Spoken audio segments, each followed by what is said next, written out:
Oh, there is something very satisfying about beating West Ham, and I don't quite know what it is. But a 5-1 win at home with what is essentially a B team for Liverpool, even though there's a lot of kind of A-team, fringe A-team players in there, is a satisfying result. And I want to go through why it is satisfying for Liverpool, especially against a team like West Ham, a team on the up, a team who have improved massively over the summer, a team who have a new technical manager who is making a big difference to the way that that team play, and obviously a team who probably prioritise the Premier League over the Carabao Cup, whereas Liverpool probably able to do both. But you'd be surprised as to how many people think that Liverpool only have one A team. And I'm going to explain to you why we probably take that assumption and run with it. Because Jurgen Klopp was in this previous era and Arne Slot is now. And we don't know how Arne Slot is going to play a lot of these players, but we found out a little bit about it tonight. So I wanted to go through some of that with you. First of all, let's start off on some of the big positives. Curtis Jones. Curtis Jones played two different positions this evening. He played one of the more deeper lying playmakers when they were rotating as those three. And you know what? I kind of enjoyed it as a midfield. I enjoy him and Endo side by side. The roles seem very clearly defined. He clearly knows that he needs to carry the ball forward, and Endo clearly knows that he has more defensive responsibilities. It's a different dynamic to Alexis McAllister and Ryan Gravenberch, but it is still a dynamic that I enjoy for Liverpool. Do I think we would play it in the very top games against an Arsenal or a City? You know what, I think I'd pair Curtis Jones up with someone, but I'm not 100% sure we play that pair specifically if everyone in the midfield was fit. And there have been questions recently over who Liverpool might replace in their midfield, who they might move on. If in the summer Liverpool have managed to get Zubimendi, would they have gone for someone like Endo leaving the team? Well, I think we're kind of seeing the answer. Endo is a very good player, Curtis Jones is a fantastic player, but I think we know that the movement of the ball, the retention, the recycling, the areas that they want to get into has changed for Liverpool. And so the assumptions that we have about this team where it's like, oh, well, we'll clearly want Liverpool to get into this area is changing. We need to be able to change that much quicker during a game in order for Arne Slot's style of management to be more effective. Arne Slot likes to be able to change the team on the fly, change the way the ball flows out wide or comes inside, or when the attackers go wide and then come inside. That's why he likes Chiesa. It's why he likes Gakpo. It's why he likes Jota. It's why he likes Diaz. It's why he likes all those strikers, essentially. But, you know, part of the flow of the ball is also Curtis Jones, and Curtis Jones played a number of different roles this evening for Liverpool.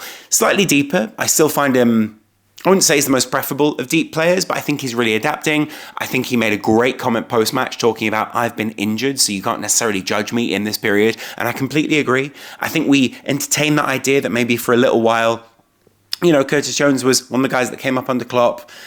There was questions over whether he'd have a long-term future at Liverpool in terms of if Liverpool could improve in that midfield, what would they do? Would they get rid of him? Would they move him on? Would they give him another opportunity? Being a homegrown player is massively in favour of him. His technical ability is hugely, I'd say preferable. I think he's brilliant at carrying the ball. He's great at winning it back when he does lose it. If we could get rid of that aspect of the game where he does lose it, either with a pass or when he sort of loses it to the opposition because he's being a little bit careless with it, or someone comes from behind and gets it off him, that would be great if we could get rid of that aspect of the game. But I think I enjoyed it as a little double pivot in the midfield. And you know what? I kind of enjoy watching Liverpool's midfield right now. I'm enjoying watching them stride forward, the little passing triangles, the way that they help Liverpool's press up front, the way that they win the ball back very efficiently against the opposition in that midfield area and undermine the confidence of that opposition team. I'm just looking at this starting 11 just to make sure that I'm making sure that I do actually cover and do everyone. Of course, Liverpool really started with kind of like Chiesa was kind of in the middle, so it was kind of a 10. But really, the reality here was that Liverpool started with a midfield 2 and overall ended up moving to it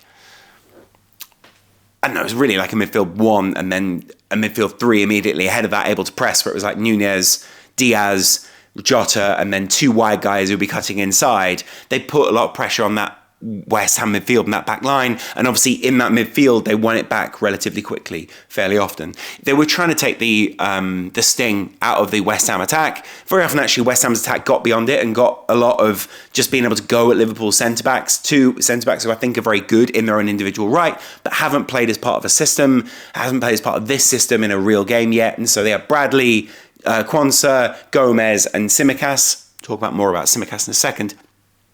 And it was clear that this team haven't played as this unit for quite some time and haven't played as a unit in one of these big games, and that West Ham were able to get at them.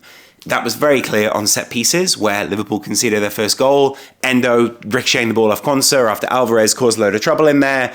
And, the outcome felt inevitable. Liverpool panicked on quite a few of the set pieces. It seems as if they haven't quite gotten those things right yet. And there are a couple of times where you can see there was a bit of trepidation in that back line for Liverpool when the opposition get some, get some semblance of an opportunity, either be that a free kick or a corner or whatever it is, right?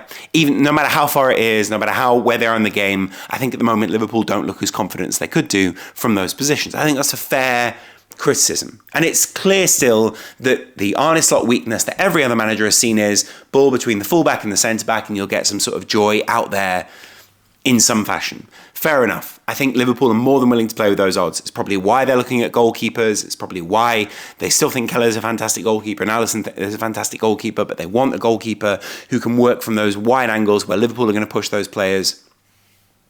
Probably also why they're still very happy with Alisson. But I would say Mamardashvili, very good on the angles. Very good technical goalkeeper in those areas when the ball comes at him from an angle. So maybe something to watch in the future. Maybe something that Liverpool will be going for in the future. I actually thought Joe Gomez and Quansah had a relatively good night tonight in terms of attacking. I think there could be a bit more commandment in that. Commanding? A bit more of a commanding presence, should we say, in that in the back line when there is a corner. There doesn't seem to be much generaling. And maybe we think it's going to be Endo. Maybe we think it's going to be Curtis Jones. Maybe there's a couple of leads in there in like a Gomez. Maybe Kelleher's expected to be a bit more vocal. I guess we'll see. Excuse me, I've had this bad cough for a couple of days now. It's not a fast show thing.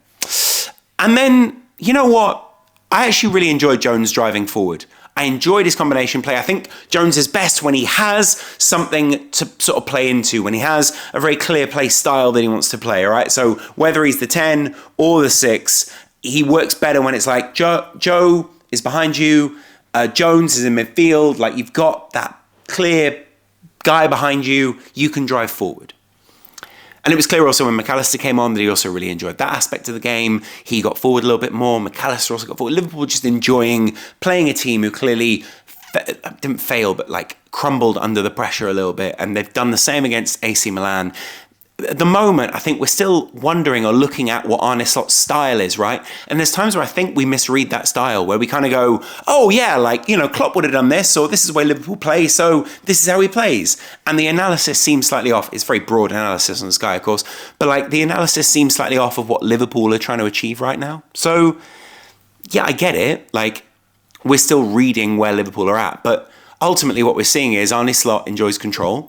Liverpool had that tonight, 61% of possession, 21 other shots, really high number of chances created, relatively good XG, limited West Ham really, really well, and ultimately I think only really caused their own problems, which is probably what you want to see if you're a Liverpool fan, that Liverpool are causing their own problems rather than the opposition causing those problems. Of course, Mikel Antonio came on at one point. You've always got to be careful with him because, there was that one podcast where he once said that we will give Liverpool problems or we know what we're going to do, and then they didn't really do anything. So I particularly enjoy beating Mikel Antonio out there right now. Like, there's something satisfying about just beating West Ham in general, just because they've got a couple of fans who are like a bit too mouthy, bit too self-confident, a bit too above their station in terms of football. Just saying. A couple of fans are amazing, by the way. Love Spen, Bazinga, those guys. They're fantastic. But there are a couple of fans who are real idiots. You can work out what I'm talking about. Anyway, I don't mean any West Ham fan channels. Outside of that, Jota, again, fantastic. The difference in the first goal, the difference obviously in the finish in the second, the difference in the first one was the movement, getting ahead of the goalkeeper, the height he rose to. That's Jota all over. I think we see why someone like Arne Slot loves playing with him, is because he just picks goals out of the air. The second shot, equally the same. I think Núñez still looks slightly lost when he doesn't have a clear role within this team, and when he's not being used as that like very much focused number 9, it just doesn't feel as synergetic for Liverpool, should we say? And I'm not saying he's a wasted body, but I think Liverpool might have other preferences in terms of how they want to play with someone up front like that. It just makes sense to me. He looked a little bit lost. Now, maybe you could make the argument that he was there to draw a lot of the attention, create the space for Jota, and I think he did do that very well tonight. But so did Chiesa, so did Gakpo, and those guys seemed a lot more active on the ball. It felt at times not as if he was ball watching, but just as if it felt a little bit like they were playing around him, or his role was to sort of just be part of a move but not really have much to do with it. Leading me on to two guys who were fantastic, Gakpo and Chiesa. Chiesa with the dynamism, the movement, he played as like almost a 10 type at times. Jota was out on that wing and Chiesa was able to drop into many different positions. It led to the first goal. It led to a lot of indecision in that West Ham back line, and I think Gakpo and especially Jota really thrived off it because it felt like quite selfless play where it was just kind of like, I'm going to do something difficult here and it's going to be awkward. You're going to hate it. I've just seen on TV, by the way, Liverpool play Brighton in the next round. So that's 2 Premier League sides that Liverpool have drawn now in a row in this cup competition, while Arsenal have, of course, played... who did they play this evening? They played Preston in the next round and they played... Who did Arsenal just beat like a ridiculous... Oh, Bolton in the previous round. Long trip back to Bolton. Anyway, continuing on this one, right? Liverpool have still a few very glaring, what I consider to be weaknesses. I don't think Kelleher's that. I don't think Quansah's that. I think Quansah made a mistake in the first game, was pulled off, and is recovering or is kind of learning more about the system. Konate and Van Dijk are clearly A-sides, and Quansah is a young guy coming into the team, fair enough. Conor Bradley plays much more like a traditional right-back when he does actually play the game, and you can see that's very different to the way that Trent plays, but that midfield switch, that crossfield ball is still on, and they still pick it out to Gakpo, my next player. Cody Gakpo is kind of a mystery, actually. Like, I enjoy watching him, but like he scored his 2 goals when Liverpool had the one-man advantage. Before that, I think he was still very bright. He was very good at providing opportunities. He clearly has a very clear MO out on the field. Very good at dribbling, very good at making it through when you think, oh, he's going to lose the ball here. He ultimately doesn't. A couple of times he does. But you're sort of like, right, this guy's got like a bit of a mission out there. I really enjoy watching him. I really enjoy the positivity with which he plays, the forward-thinking nature of it. He's clearly better off the left for Liverpool, and he's clearly better off the left to enable the centre of midfield to have a bit more space. He's good in combination with them. Excuse me. And I think Núñez, Jota, Chiesa unlock better parts of him. I think he's very good in tandem with the midfield. He drops very deep. He's that honest, hard worker. He deserved those goals tonight. He's very clinical in terms of being in that 18-yard area and just picking off those little shots. I love watching it. Once West Ham went down to 10 men, though, there were Liverpool's there for the taking. Antonio got frustrated.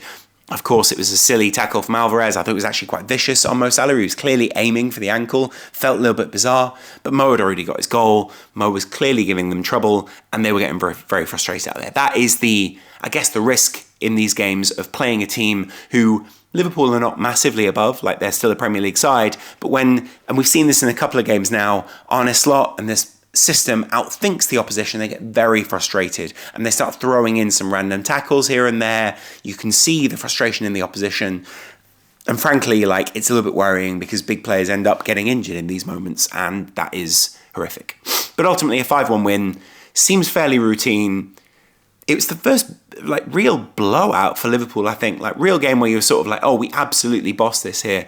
But let's face it, again, another game where West Ham created a couple of chances, and maybe it could have been a different story. Liverpool probably still score 5, but West Ham maybe get 3 in another game. And this is kind of the thing that I wanted to talk about here. We kind of need to get used to this, games being a little bit more open until Slot's control or the style of control is something we absolutely can consider as Liverpool fans, right? They're still going to create opportunities, but they didn't have half as many as Liverpool. Slot loves to play on the counter-attack, even when Liverpool have control. Draw them out, bait them into pressing us a little bit. It feels then like a counter-attack, but actually it's control of the game where we are telling them, come and do something, you know? So I think ultimately for me, I'm just seeing more and more of Slot's identity seeping into this side. It's great to get the confidence into the B team. or at least those players who are on the cusp of the A-team. It's great to see more of Chiesa. Love to see Chiesa play. Love to see his dynamism, like I said. Love to see his interplay. Love to see the little nutmegs, the overhead kick, all those kind of things. Those are all the things I want to see as part of Liverpool's front line. And it's great to see more of Slot's personality coming out. He's quietly going about his work right now, giving very to the point, normal post-match interviews. It's not about, he is the normal one in the most normal sense. And I'm really enjoying watching that right now, evolving as a Liverpool fan. Obviously, we play Wolves on the weekend, then we go away to Bologna. I'm enjoying watching the European games. I'd love to go to Bologna at some point. It seems like an amazing place, but we won't get the opportunity. I'm really enjoying the Slot era. I wonder if in the next game we go back to that old Gravenberch, McAllister was fantastic when he came on, having that shot, really being incisive. You could see Slot just knew there is nothing at the base of that midfield. We can just go for that. We can pressure that. And if they get beyond it, we've got the ability to deal with that. He plays those odds in a very different way to Klopp. It doesn't feel as high intensity, but it works in terms of playing the odds, taking the risks out on the field. The players clearly trust him because they go out there and they enact his game plan very forcefully and with real confidence. I think that's something we're not really acknowledging here. When they went 1-0 down against Milan, when they went 1-0 down against West Ham, didn't seem to be much panic at all. I've said it in a few games now. When there is meant to be panic, there isn't. It's literally just continue with what we do, make minor adjustments. Fullbacks go here, this guy goes here. And you could see there was that inquisition in the AC Milan game. And there have been fans inquisitively looking at Tsimikas. Pulisic scored the goal for Tsimikas not getting back, although Pulisic scored from an incredible angle. Again, interesting. And you could see there was what are we doing there, Simi? Same in this game. Some weird passes, some strange moments.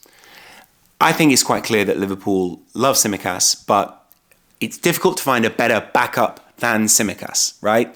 There's not another player who's going to want to come in there and play that role, understudy to Robertson, even if Robertson is slowly sort of transitioning out of the team because of his fitness, because where he's at with his age, because he's been so well run by Klopp. It's a tricky one.